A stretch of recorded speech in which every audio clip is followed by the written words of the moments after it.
Today, I wish to share with you an experience of my life which I can bet will change your views about life as it changed mine. It is an incident of our IIT days when one of my roommates fell in love with the most glamorous and dazzling girl of our batch. I was not really against their relationship, but the only doubt I had was that they were quite opposite personalities.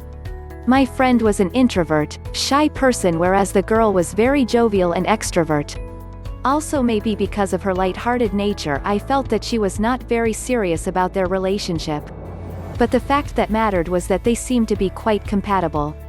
Then I got placed in the USA and took my family along. My friend got a placement in India. Though for some years we kept in touch, but as time passed by, we got more and more buried in our chores and our interaction was reduced to almost nil.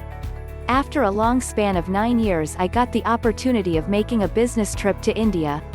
I could not dare to miss the golden opportunity of catching up with my friends. I contacted many of them through phone or by FB. I tried to reach out to my roommate too, but did not get any response from his end. When I met my friends, I got the sad news of his death in the Delhi blast at Karol Bagh around 5 years back then. I felt shattered, but the fact that bothered me all the more was that I knew he was the only child of his parents. I searched for his address and went to meet them. The environment was very congenial and calm. 2 old men and 2 old women were having some decent talk along with their evening snacks. I introduced myself and they welcomed me with a lot of love. Then I was served tea and they asked me to join them.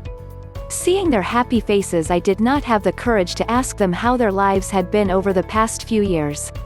I rather preferred to remain quiet and was almost about to leave when the gates opened and my roommate's girlfriend entered. I murmured and thought that finally they both had married. She was obviously not expecting me and so was surprised. She welcomed me, asked me to stay for dinner. After her repeated requests, I agreed, and in fact, I too wanted to talk to her. It took a lot of courage to ask her how her life was going. She gave a quiet smile. Then there was silence. I did not know what to speak and whether it would be appropriate to say anything. After a few moments she broke the silence. We were happy, very happy together, and were about to get married when it all happened. I was devastated, but then I looked at these 4 people, his and her parents, and decided that I would have to move on. I bought a new place, brought in all 4 together, and are now living happily. She said. When I do something for them, I know Shubhu smiles, and it's his happiness that I always want. I asked her how she was managing, to which she replied, love is not only about his physical presence in my life. It is about celebrating togetherness and that we do each day with our parents, and I know somewhere he is also around here watching our every move, keeping us protected. Then she added, wish I had his child. I was numb for few minutes. It was now that I realized the strength of their love.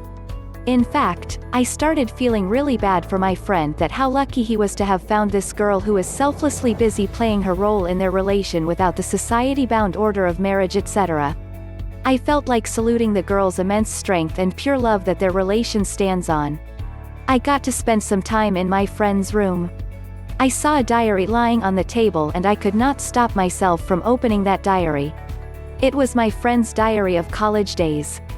At the last page I saw a piece which really broke me.